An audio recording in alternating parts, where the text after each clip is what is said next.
Well, so what does coaching look like? Well, when we coach companies, we coach usually the quarterly and the annual planning session, and then we'll coach the CEO and or some key executives in between, but we're leading that planning and strategy offsites 3, 4 more times a year.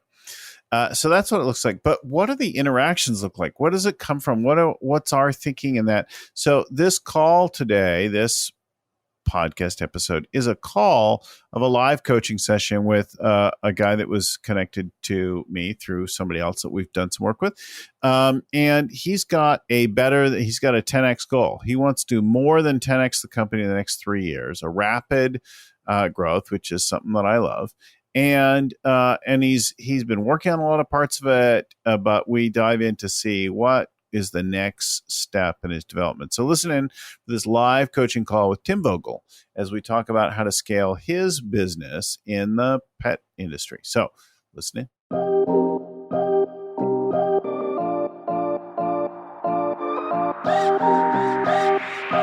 If you've been listening to our podcast or you've read the book Scaling Up, you might be interested in our workshop on the Scaling Up Growth Framework for your own business.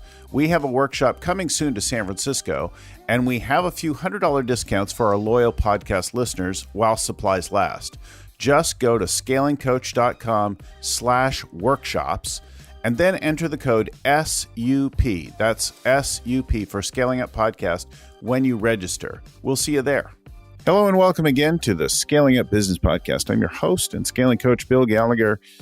On the show with me today, Tim Vogel from South Florida. This is a live coaching call. We're going to have more of a coaching exploration. So he's a member of the EO chapter in South Florida. He came up through the accelerator program. So he got over his first $1 million in sales there. And now he's contemplating a more than 10x growth opportunity. They see an opportunity to do something. They haven't done it yet, but we're going to work through that and see where we can contribute, make a difference to Tim on the show. Welcome to the show, Tim. Thanks for having us so much, Bill. Our listeners know I've been deeply involved in the Accelerator program for years now. I launched one of the programs. I was a director of the programs in the East Coast, and then a regional director for all the growth programs on the West Coast. And I've been involved with the global committee for the Accelerator program worldwide, and now work on the content and as a trainer in the program around. And the being an actual trainer in the program, in addition to a regular coach, gives me a perspective on the thing. So I love the program. So the EO Accelerator program is a program of the Entrepreneurs Network of EO that helps people get over the first $1 million in sales. And we use the Scaling Up framework for that. Work, and it's highly effective at improving your odds of getting over that first $1 million in sales. And we have, I don't know the exact number today, but we're approaching 2,000 members, company members, entrepreneurs in that program globally. So we have a lot of people in the program, and I'm very proud to work with Vern on all of the content for that program today. So I'm so love talking to somebody who's come up through that and who's now looking at the next phase, right? What's the next growth thing? So how do we go from this? And we're talking about franchise stuff. So before we get into that though, right? So is this your first entrepreneurial venture? It is. Yeah. Yeah. So Tim's he's a dad, got a couple of young kids there, lives in South Florida. Is that where you're from originally? No, so I actually grew up in New Mexico, graduated college, moved to D.C., and then moved to Florida after about a decade in D.C. So you wanted warmth but humidity. Yes, exactly. I really wanted to get away from a ton of traffic, and so the quality of life here is really fantastic. Well, New Mexico is a totally different kind of environment from either of those places. Yeah, it was a huge culture shock moving to the East Coast, but really great in my personal growth and just a lot more opportunities on the East Coast than there was in New Mexico. So talk to me about the business. What's the business that you're in? Why did you get into it? What do you love about it, like that? Yeah, so, I originally started the business from getting a dog, actually. And oddly enough, my wife, we had been kind of newly married, just got her own place, and she said, "Let's get a dog." And I said, "There's no way I want a dog. I want to go to the bar after work. I want to hang out with friends. I don't want that commitment." She won. We got the dog. I absolutely fell in love. And so when we were thinking about different quality of life after we had our first child, I started looking at industries, and the pet industry was really growing crazy. And so through a whole lot of salesmanship, I convinced my wife, I'm not quite sure how I did it, but I said, let's move to a place where we ideally want to live, and let's start this business. And so the idea was born in starting a mobile pet grooming business. So from there, the idea really was I'd start a mobile pet grooming business, and we'd franchise it, and then we'd get a bunch of other pet brands and franchise those. And I pretty quickly learned after starting the business and getting a couple employees, getting a couple vans, building the website, that I wasn't nearly as smart as I thought I was. And there was a whole lot of complications around really scalability of this business. And so as I was kind of going through that learning curve and some of those challenges, I found the EO Accelerator program, which I have to say thank you so much for being a part of it, because it completely changed my life and put me on a path that led towards scalability. What made you think that you should be an entrepreneur in the first place? I always wanted to be an entrepreneur. I've always had the entrepreneurial spirit, but it was really around confidence and courage that kept me from doing it. So kind of first job out of college was a big company. Second business, I worked my way up to being vice president of operations and helping build that company. Third business I was with was really a startup, and I helped launch a new area. And it was only because I had gone through that path that I finally had enough confidence to kind of jump out on my own. So you developed some business experience before you became an entrepreneur. But was there something in your childhood or some example that you had that made you think that you were interested in or could be an entrepreneur? What do you think's the earliest? Yeah, so I think the biggest pivot moment for me is when I had my child, and I was commuting into the city, about an hour commute, hour plus each way.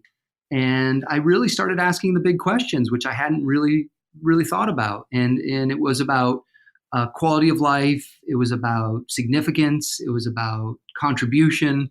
And as I started to ask myself those questions, I really knew I wasn't going to be able to achieve those things when someone else was telling me what to do.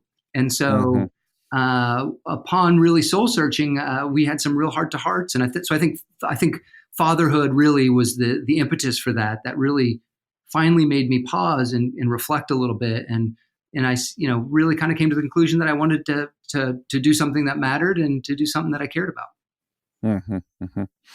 So now you start in the business, the dog grooming, mobile dog grooming. You think you're going to grow that thing, but you had some setbacks, something. Tell me a little bit more about that. Yeah, so in the industry, there's really no licensing anywhere in the nation for groomers. So anyone can call themselves a groomer. So really finding qualified technicians was a major challenge. And then finding a qualified technician that could drive a van and talk to a customer was really the trifecta. And so, I struggle with that. And I thought, if we franchise this business, everyone's going to struggle with this. So I need to solve that. I need to solve that problem and make it much easier. So we pivoted and we opened up a retail location. We went out and bought a curriculum from a grooming school, and we put it in place inside. So I went out and hired the people that I knew would be great people, and I put them through a rigorous apprenticeship program. 13 courses on everything surrounding dogs. Skin types, parasites, behavior, all that stuff. And we started making groomers, and we made enough that we could open our second location. And the business was good. So we had the mobile, we had our 2 retail locations. We were making good profit. But what I found is it still took me kind of a year to make a groomer. And, the demographic I was working with, they'd get married or have a kid or move away. And so I was spending a year making someone, and I just couldn't grow it fast enough. So this was really an insight that I had at the strategy day and an accelerator program. They said, the barrier is the way. And one of my big aha moments was the barrier is groomers. And I decided to get rid of groomers.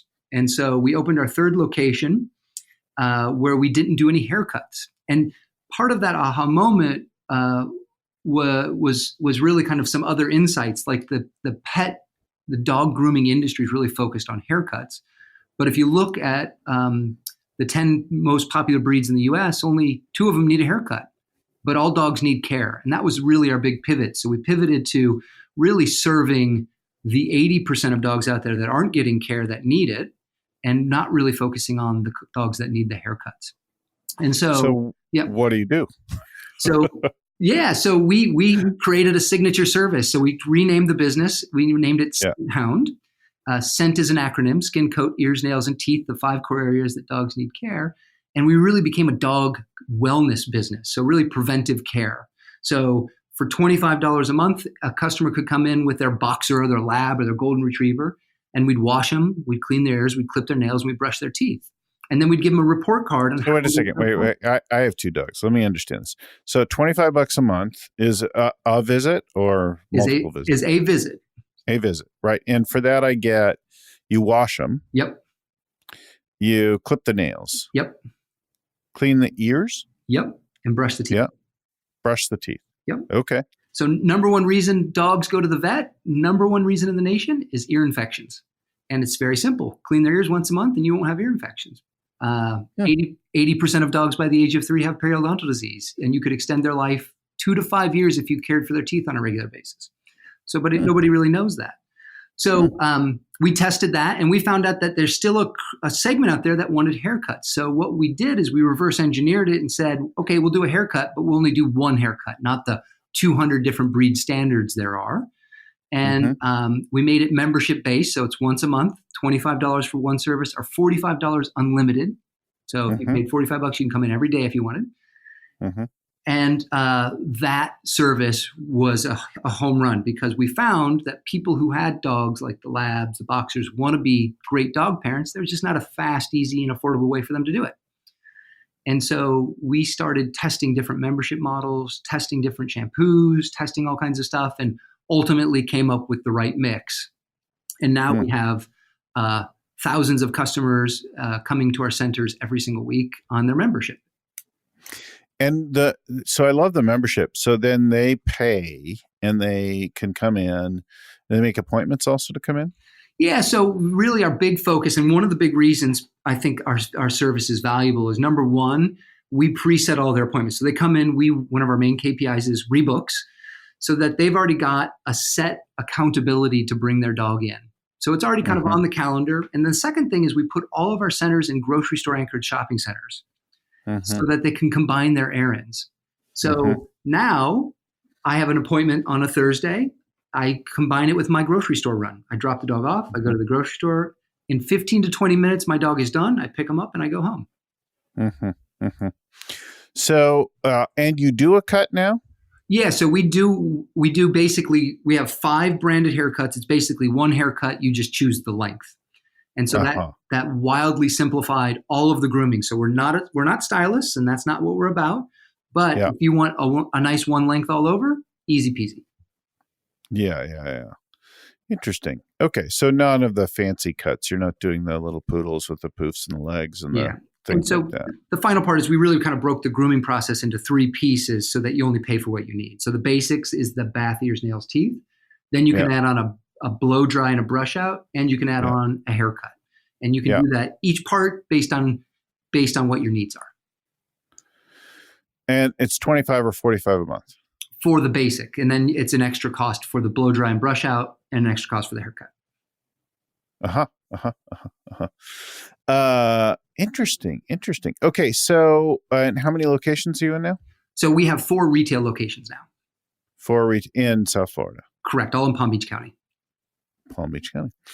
And what? So talk to us about the growth goal now. This is always, I think, the thing that's most important to me when working with a client, and is fundamental to the scaling up framework, is really you want to grow the thing. And it's not to just double it or ease it up, but it's the really significant scale up that we're that we're talking about. So what is your goal, and why'd you pick it? Yeah, so I've done a lot of soul searching on kind of the best way to scale it and why to scale it. So I think the why is kind of the most important and the biggest reason. So really getting clear on our why was a big part of that program as well. And our why is really that we believe dogs represent unconditional love. And if you can remove the barriers between you and your dog so you can connect with them every day, it helps people practice love at home. So in our own small way, we're helping people practice love on a daily basis. And we want to amplify our impact in the world around that. So that's one of the reasons around scaling this is we just want to bring more love into the world and into more people's homes. Mm-hmm. The way we thought to scale it, we thought franchising is probably the best way to establish ourselves as the brand in that space, because we're really creating a new space. It's really a blue ocean strategy where we're going after the segment of the dog population that really isn't being served right now. And so I think we're at a risk point. I think there's going to be copycats out there. And so we want to establish ourselves as the dominant player in that space. And so franchising really helps us achieve that in the time frame we want to achieve that. But there's a second part to it, which is finding my love for dogs was one part of it, but I've absolutely fallen in love with entrepreneurialism also.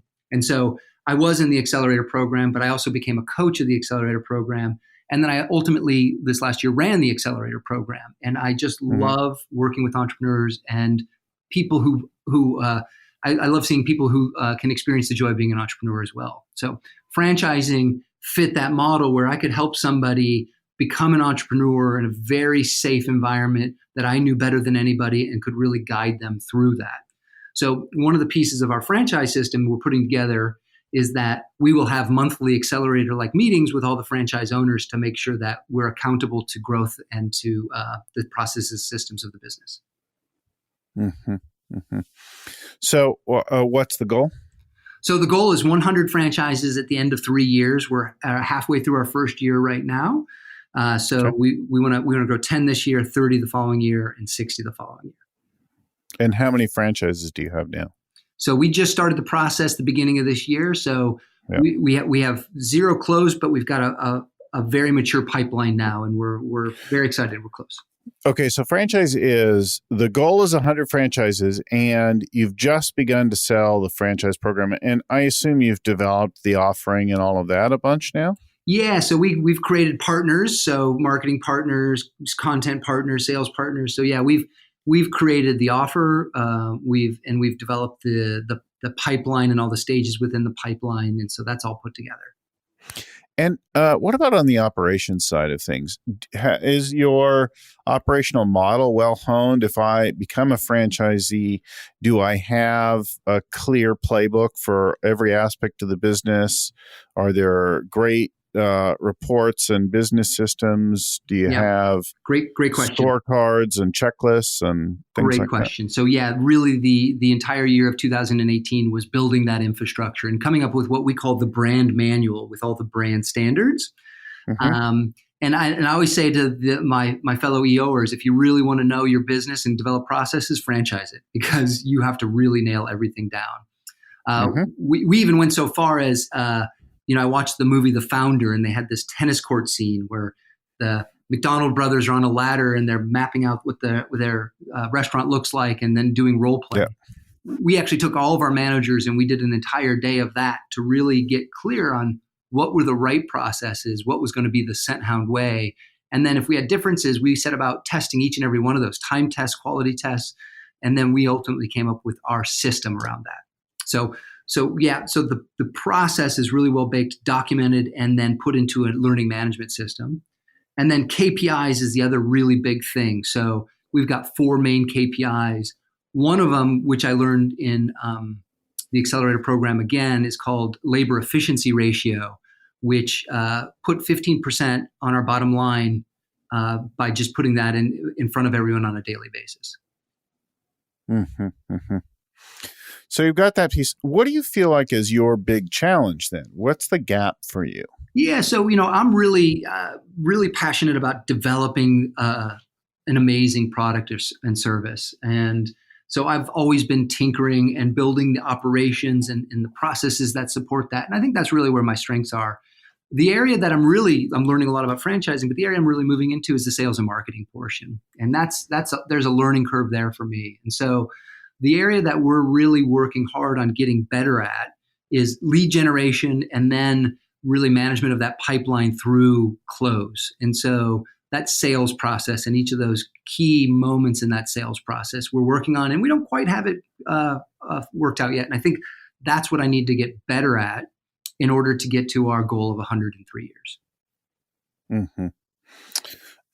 Is the lead gen through that process? Okay, so let me just check one other thing. What about the cash side of the business? Are you accumulating profits? Does it pencil out well? Can you demonstrate both to your as the franchisor that this will be a good business, and do you have a feel for what you should expect from the shops themselves? Yeah. So in the franchise world, there's a document called the FDD, which is a franchise disclosure document. Mm-hmm. And in that document, there's an item 19, which you can either disclose your revenue or not. Mm-hmm. About 40% of franchises disclose their corporate store revenue and their franchisees' revenue. We disclose ours because we are so proud of the margins first of all, the revenue and the profit that we've generated in each of our centers.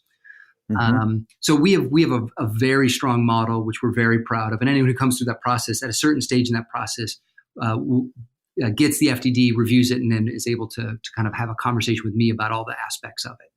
So yeah, I think we have a really powerful model to sell.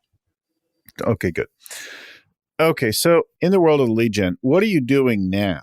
What does it look like, and what are the gaps that you see? Yeah, so we created a relationship with a marketing firm that does just franchise sales and franchise companies, and so we're doing mostly social PPC and some broker networks where we get the word out there.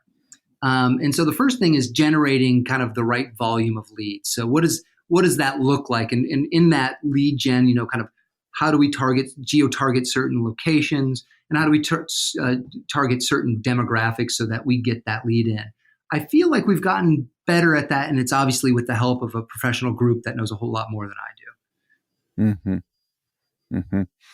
So, and yet it's a gap for you. It's an area that you really want to work on. Yeah, so I think the sales is more so, but I think the lead gen, yes, we need to get better at it, because one of the things that I've discovered in this process is we're really only getting in touch with about 40 to 45% of those people who fill out a form. It's a 2-step form that they fill out to say, I'm interested in your franchise, yet we're only getting in touch with less than half of them. Interesting. Okay.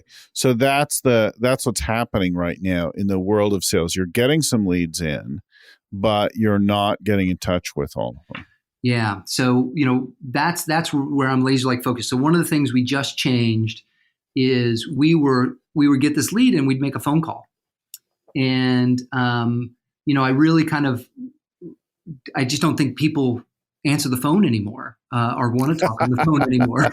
And so what we did is we built in an auto text message service that as soon as that lead comes in, a text message comes from our salesperson saying, hey, my name is Teresa. Love to talk to you. Here's a link to my calendar.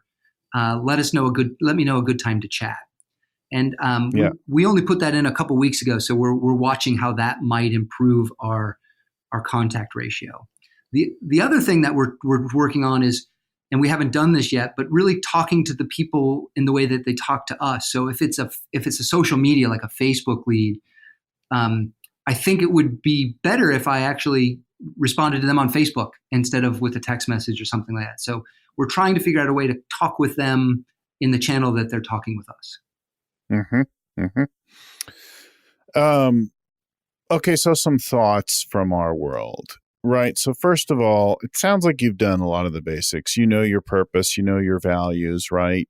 Have you done your brand promises yet? Yeah. So our brand promise to our customer is to keep dogs clean and healthy in a clean, safe, loving environment with a knowledgeable team.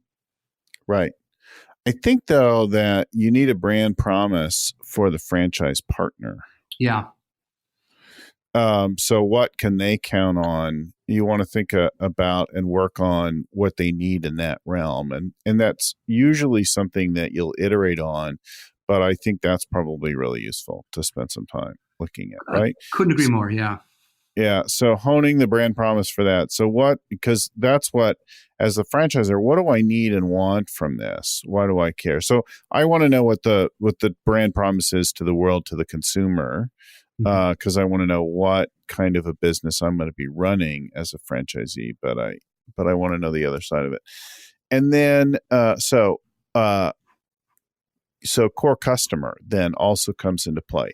Who is the ideal franchisor? Now, you don't have a lot of experience yet with it because you're just selling them now, but who do you think they could be? Who are you? What are the people like in the stores that you run? I think you probably want to develop at least a tentative profile of the core customer as a franchisor, so you Yeah. know who you're targeting and what the qualities are. Now, in the beginning, a lot of times we will do and think about stuff in fairly generic terms, like Yeah. they're over this income or this age or this, but those sort of demographic and factual things are often not as relevant as some of the others. So I look for somebody with a 10x or better growth goal. First and foremost, if you don't have a big goal, then the work that I do, the time and the money, the expense of my coaching work is not really useful. Yeah. The second one is coachability. This one's really hard to test, but I am interested in what makes you think you're coachable. And I've got to hear it, and I've got to probably test it in my selling process. But coachability is the next thing. If I give you something to do, will you do it? So if you could tell if I was interested in pitching you, I'd probably give you some assignments. And then if you came back and you'd actually done those things, I'd be like, this guy or gal might be interesting to talk to, right? Yeah. Great point. The third one is like a sense of humor, and it goes to a personality fit. So for me, the ideal customer is someone who's a little bit playful with their business and in life. Mm-hmm. And if you're not that, if it's really serious, significant, then probably I'm not your coach. Somebody else might be, but I'm not the one. Yeah. Yeah. Right. And then there are other factors that are sort of supporting or background things like, do you have enough leaders? How many total people? What's the current revenue stream? Like, are you at a stage yet where I can coach you? And although my clients maybe average over 60 million in sales and go up and down, I do things in the accelerator world, and it's the same scaling up stuff delivered differently, but I do stuff at that end, and I coach up through companies valued over $1 billion. So I've worked in a very big range with a handful of people to 1,000 to more than to thousands of people, and they're different, and yet all of the principles apply, right? So that I'm using this to illustrate this core customer picture. That's who I'm looking for. And I think you want something like that. What are the qualities of the core customer? If you think of the franchisee as a customer, they're buying a business system from you, right? Yes. Yes. Yeah. So brand promises, core customer profile, then the sandbox, right? The sandbox is, where are you going to play? What's and who are you going to play with? It sounds like it's maybe North America or maybe even the US just to begin with. Is that accurate? Well, we even smaller than that. So we're just doing the surrounding states around Florida, just because the first ones out of the gate, we want to be able to get there quickly and support them completely. So really good thought into that, right? Yeah. And you might define that as like, I want to be able to get there in a 2-hour 1 hour flight or a 2-hour flight, right? Yeah, exactly. Because if you're flying commercially, you've got all of the delays at the airport and getting in and out and all that kind of stuff to do, right? And you might want to put particular emphasis on places you could actually drive to. I've noticed in the last few weeks the number of people who've been bumped on flights that you wouldn't think should be bumped. Yeah, flying's getting tougher. A lot of folks getting bumped on all kinds of things. So, okay, good. So sandbox brand promises. And then is there something that you can do to guarantee or to lock in the brand promise, to give people something that that we call it a catalytic mechanism, something that creates that Yeah. lock that Yeah. So lets you know you're doing it internally and also lets the customer know. yeah. So we had an idea around that. I'd love to throw it out if you're okay with that. Please, yeah. Yeah. So we just came up with what we call our founders group for the first 5. And for the founders group, we're doing this accelerator like coaching thing, but also we're giving them $10,000 in initial launch and grand open marketing out of our own pocket. Because I think a big concern with a lot of the franchisees is, okay, how am I going to get this thing off the ground? How am I going to build my membership base? And we know how to do that. So we wanted to give a whole lot of confidence that if we're spending our own money, we're going to do it right and get that going for them. So that's one of the thoughts we had around that. And we've launched that program. Okay, great. So those are some great elements that ought to get you started. In the whole sales and marketing pipeline, I hear some good elements in there. I think a big principle is bullets before bombs, right? Or pebbles before boulders. The idea that you want to test something before you put a lot into it. So if you're working with a marketing partner on that, maybe especially if you're working with a marketing partner, you want to be careful that they do some validation of stuff before you devote a lot of resource to it. I've seen others, especially some clients who had some painful experiences where it sounded good, it all made sense, it had to work, and so they committed like 50 grand to something, 20 grand to another thing, and then they're like, holy crap, we just spent $70,000 on stuff and none of it worked. Yeah. I was like, oh, dude. I think your point is spot on, because we do most of our own marketing, but 3 months ago we got on board with 2 different marketing companies handling 2 different centers, where we are coordinating our lifetime value with the acquisition cost of generating that lead and then the conversion of that lead. So we've got a pretty good handle now. And that's why we just launched this $10,000, because now we know the dials to turn to generate the amount of leads that will generate the amount of members that we need to make a return on that investment.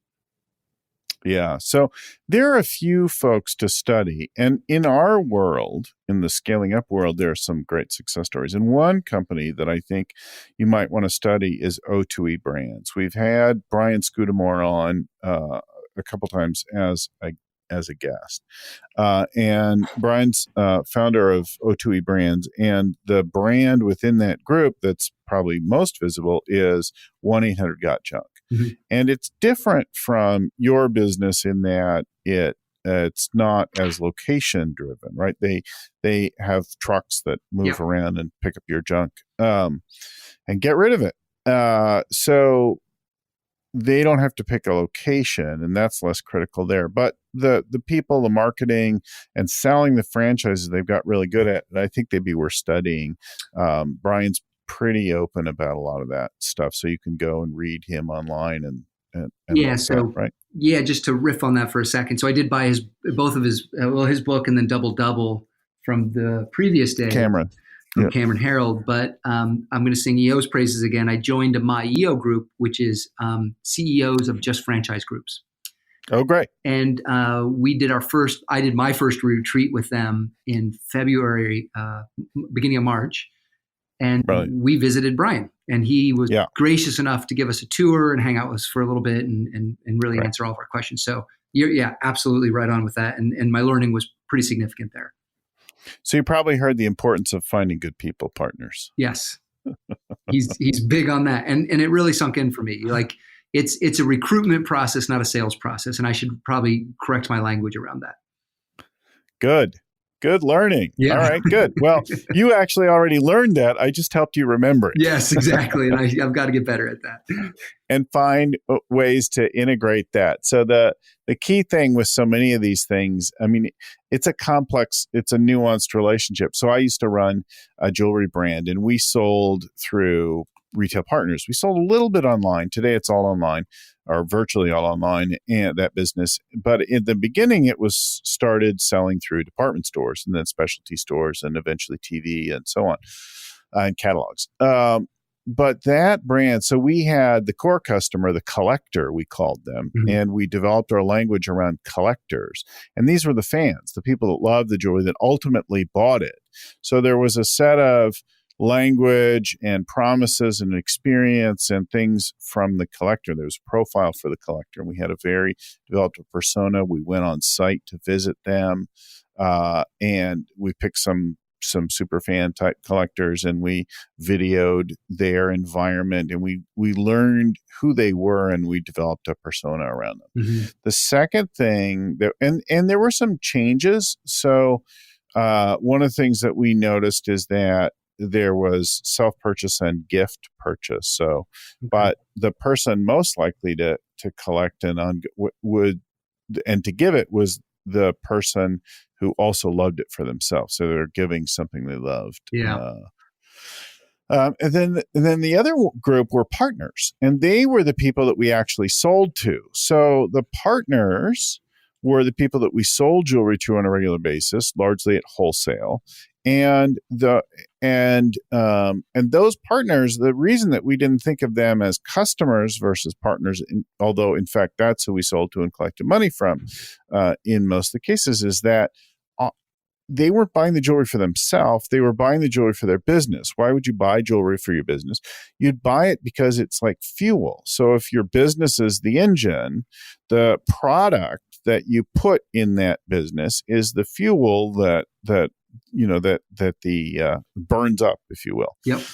Maybe not the best word, but burning up your merchandise. But that is the idea. This is the thing that chugs through the retail establishment, whether it be TV or otherwise. So we thought of those people as partners. We have to make them win. So we have to think about how it sells well and making their job easier and all of that kind of thing, so that we're a favorite brand.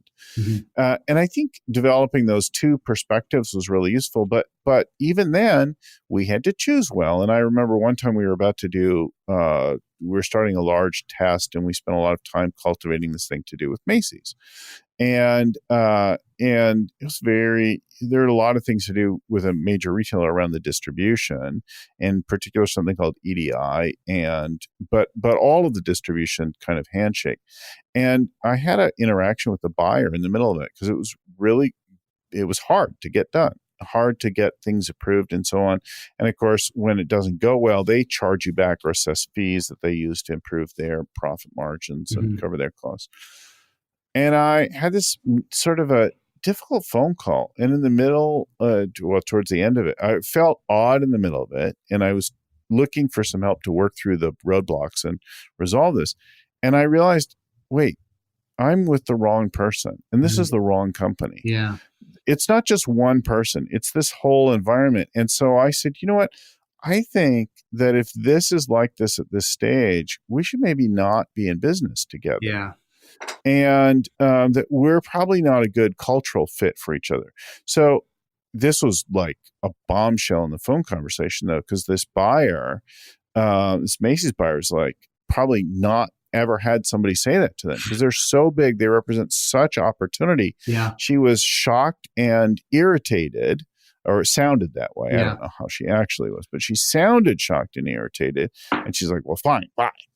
And that was the end of it. We walked away from this thing that was supposed to be worth millions and millions of dollars. And I was a little like, activated, right? Except I felt really good I'm like, oh, that was good. Yeah. That was a little scary to walk away from a big opportunity, but that was the wrong person for us, right? So that in any business, like picking your business partners, picking your customers well is great. You probably heard the story in the accelerator program with Southwest. Somebody complained about the irreverent safety briefings. Did you hear that story? I heard the food one, and I know. I don't know that one. So that for our listeners, right, somebody famously wrote in and said, I really don't like on Southwest Airlines the way you make jokes and sing songs with safety briefing. Safety is very important. And and these should not be done with such an irreverent manner, something to that effect. And the founder writes back in like 4 words, clearly, we will miss you. Yes.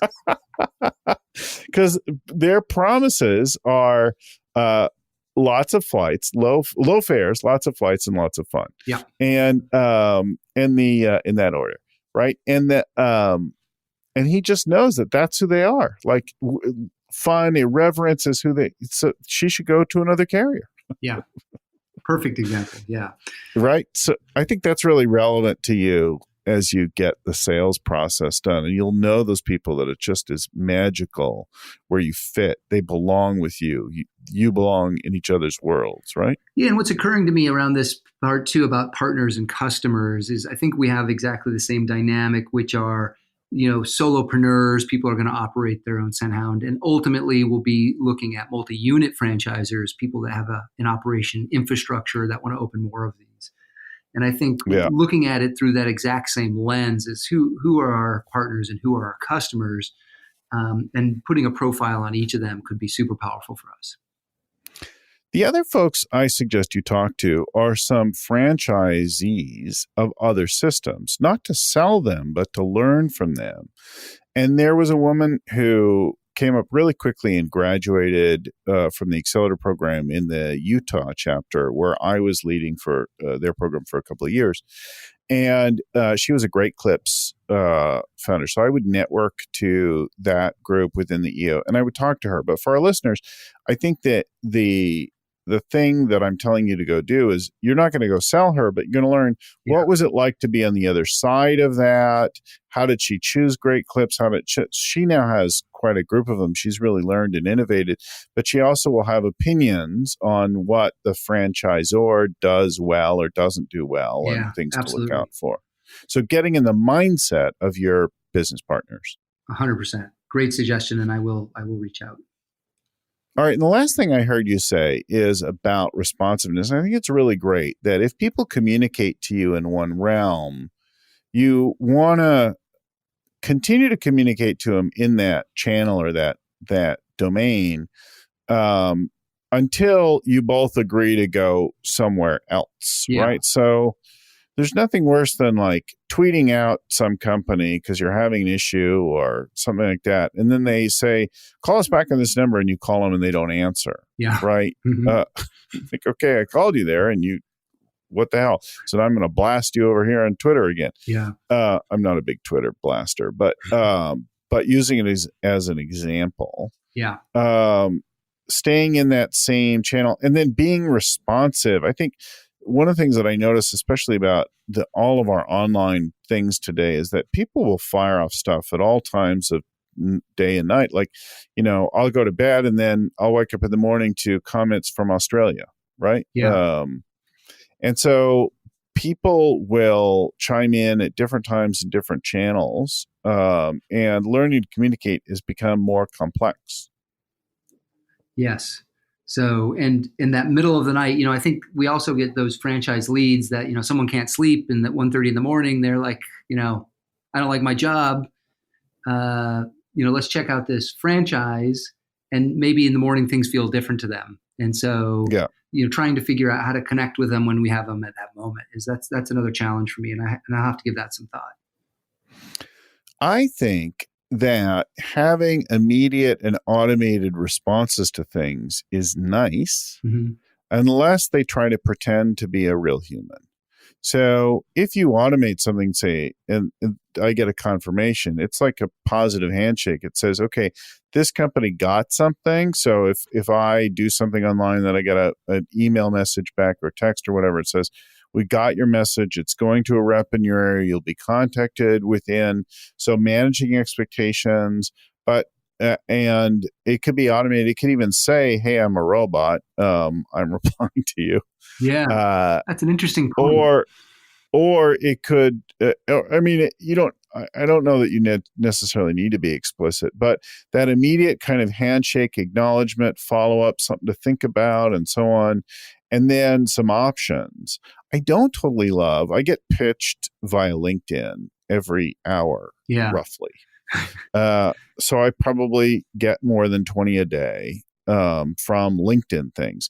And they're always like, hey, great to connect, blah, blah, blah. Hey, book some time with me. I'm like, go to hell. I didn't even look for you. Like, well, I'm not Yeah. getting on your calendar and giving you 15 minutes of my time. Like, you haven't done anything to bridge that gap. Now, maybe they work enough numbers that works out. But I think managing and giving people what they want when they want it is probably the key. So the first thing is just timely response. So we did a lead gen program for a client company a couple of years ago, and the company dropped the ball consistently on timely follow-up. So things might go a day, or they might go 2 weeks, or they might get dropped entirely from follow-up. So like they spent time and money cultivating a lead, somebody who's interested, and then they didn't bother to talk to them.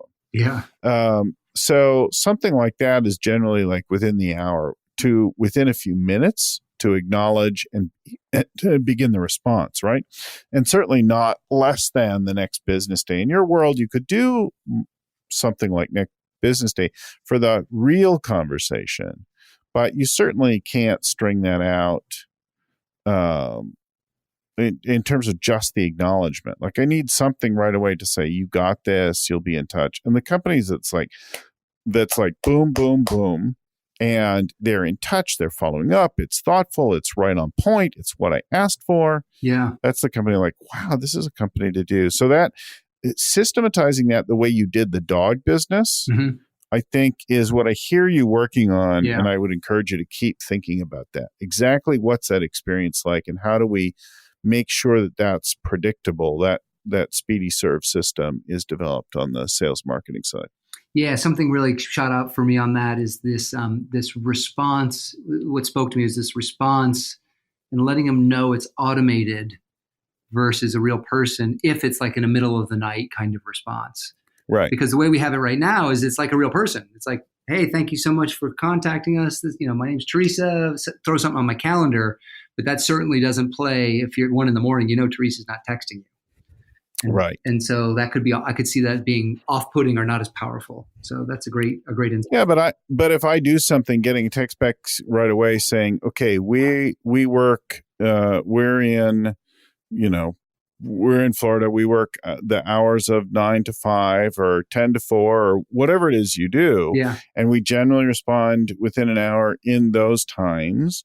And here's the phone number of the person that you could reach during those times. Yeah. And I'm, this is an automated response. Just like, here's what's going to happen next. Yeah. Set and manage it. So I get something immediate that's really quick. And then the person follows up really timely after that. Yeah. But everything is kind of, there's acknowledgement, right?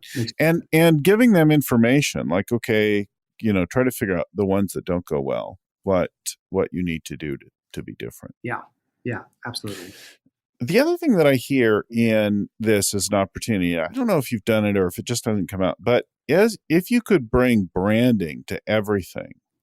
Mm-hmm. So when I think about the great franchise and the great business experience, it's like all parts of it have gotten a little flavor of them. If you look at like Rackspace is one of our other examples, right?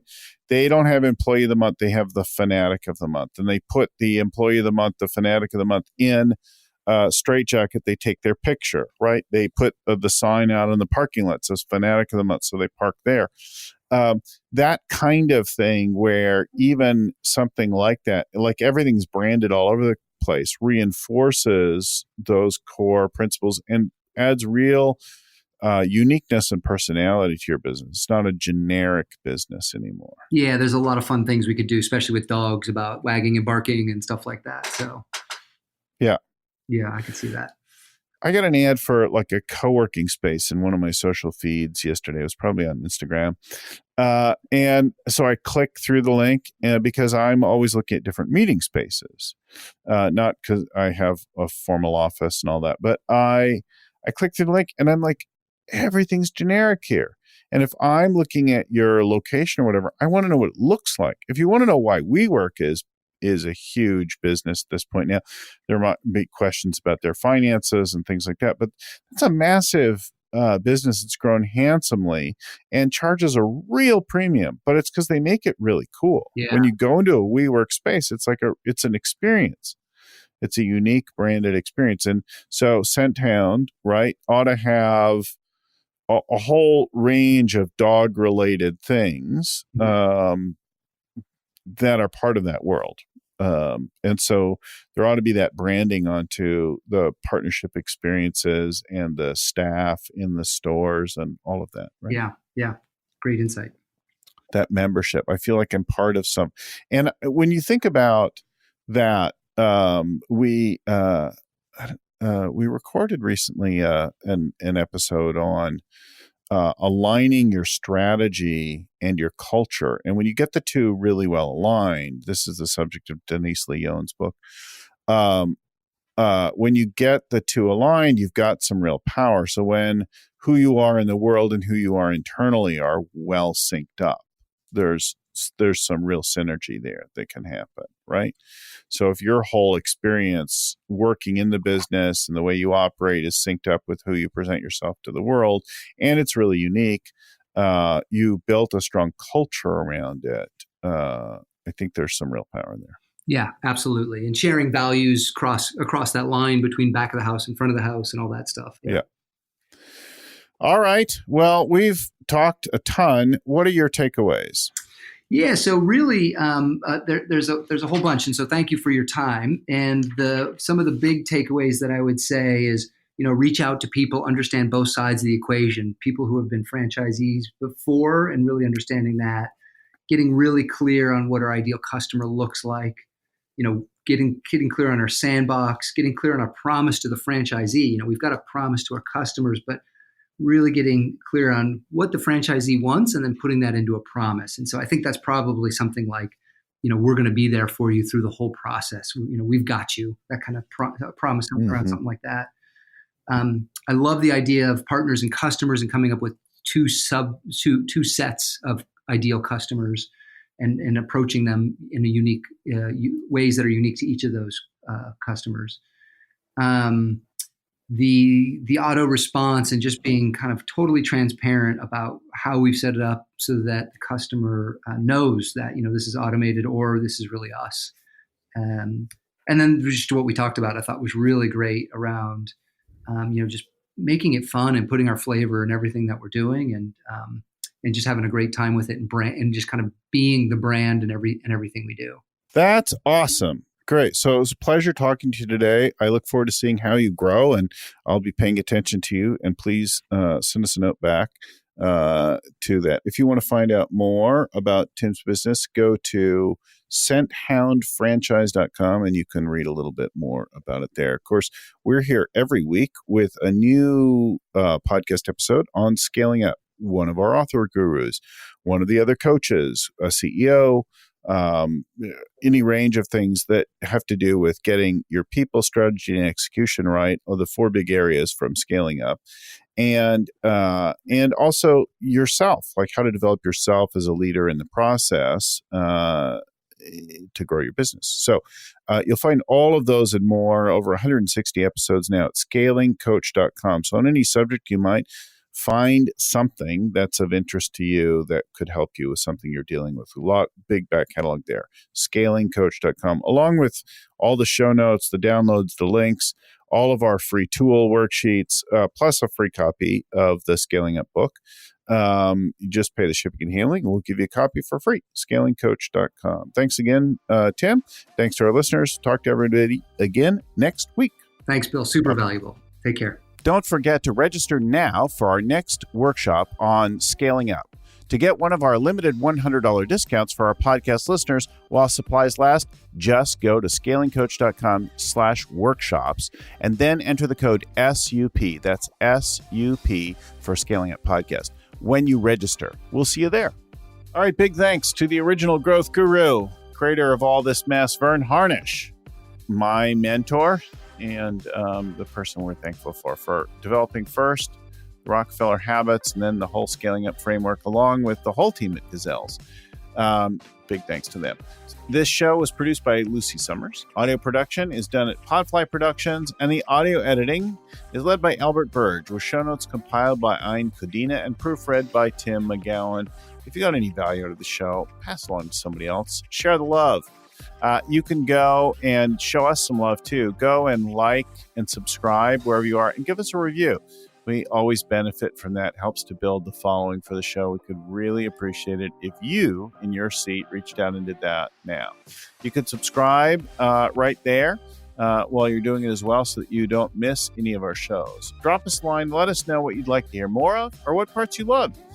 We love hearing from folks. It makes such a difference in helping to fine-tune the kinds of shows that we bring. You can drop us a line, send us a note to info@scalingcoach.com. Thanks, everyone, again for listening, and keep scaling up.